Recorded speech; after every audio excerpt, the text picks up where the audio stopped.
السلام علیکم۔ حضرت نوح علیہ السلام اللہ تعالیٰ کے پیغمبر تھے۔ آپ نے تقریباً 950 سالوں تک لوگوں کو اللہ تعالیٰ کی طرف بلایا، مگر آپ کی قوم کا جواب یہ تھا کہ آپ بھی ہماری طرح عام آدمی ہیں۔ اگر اللہ تعالیٰ کسی کو بطور رسول بھیجتا تو وہ فرشتہ ہوتا۔ صرف 80 لوگوں نے ان کا دین قبول کیا۔ نوح علیہ السلام تمام رسولوں میں سب سے پہلے رسول تھے جنہیں زمین میں مابعوث کیا گیا تھا۔ نوح علیہ السلام نے ان کے عذاب کی بد دعا فرمائی، جس کے نتیجے میں ان پر سیلاب کا عذاب نازل ہوا۔ اللہ تعالیٰ نے آپ کی قوم پر عذاب بھیجا اور آپ کو ایک کشتی بنانے اور اس میں اہل و ایمان کو اور ہر چرند پرند کے ایک ایک جوڑے کو رکھنے کو کہا۔ تب طوفان کی شکل میں عذاب آیا اور سب لوگ سوائے ان کے جو حضرت نوح علیہ السلام کی بنائی ہوئی کشتی میں سوار تھے ہلاک ہو گئے۔ حضرت نوح علیہ السلام کے حالات زندگی۔ آدم علیہ السلام کے دنیا میں آنے کے بعد ان کی اولاد دنیا میں خوب پھلی پھولی، لیکن ایک مدت گزر جانے کے بعد وہ لوگ خدا کو بھول چکے تھے اور ایک خدا کی بجائے انہوں نے مٹی اور پتھر کے کئی خدا بنا لیے تھے۔ نہ صرف ان کی عبادت گاہیں بتوں سے اٹی پڑی تھیں، بلکہ ہر گھر میں بت رکھے ہوئے تھے جن کی وہ پوجا کیا کرتے اور ان سے مرادیں مانگا کرتے تھے۔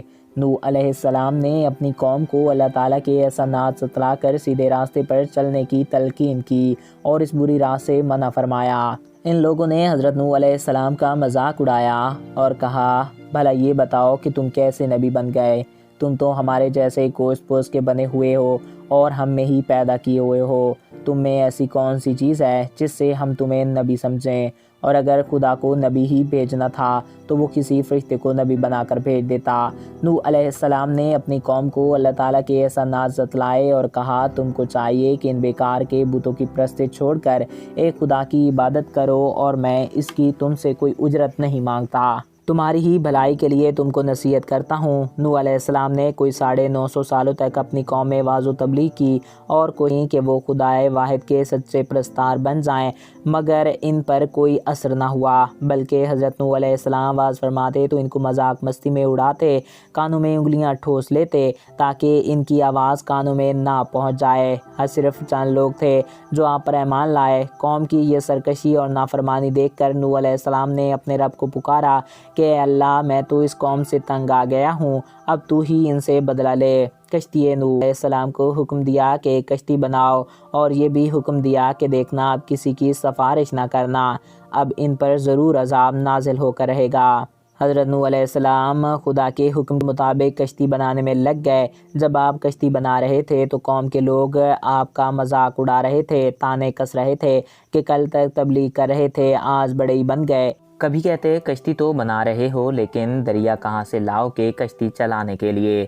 حضرت نوح علیہ السلام اپنے کام میں لگے رہے۔ جب کشتی بن کر تیار ہو گئی تو خدا نے حکم دیا کہ اپنے اہل اور ان لوگوں کو کشتی پر سوار کر لو جو مجھ پر ایمان لائے ہیں، اور ہر جانور کا ایک ایک جوڑا بھی کشتی میں رکھ لو۔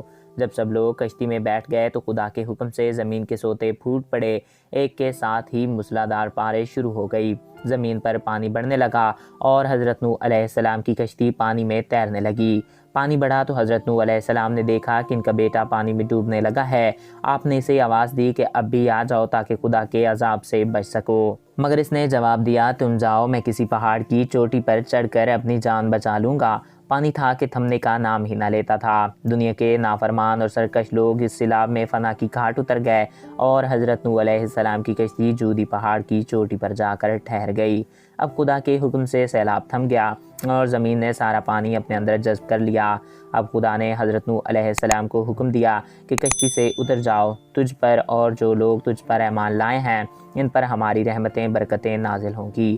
چونکہ اس طوفان میں دنیا کے تمام لوگ ہی فنا ہو گئے تھے، صرف چند لوگ ہی زندہ بچے تھے، اسی لیے حضرت نوح علیہ السلام کو آدم ثانی بھی کہا جاتا ہے۔ انہی کی اولاد اس وقت دنیا میں آباد ہے۔ حضرت نوح علیہ السلام کی اولاد۔ نوح علیہ السلام کے 3 بیٹے طوفان میں بچ گئے تھے کیونکہ وہ مسلمان تھے، حام، سام، یافت۔ مورخین کا نظریہ ہے کہ کرۂ ارض کی اس وقت کی تمام نسلیں انسان کی بازگشت انہی تینوں فرزندوں کی طرف سے ہیں۔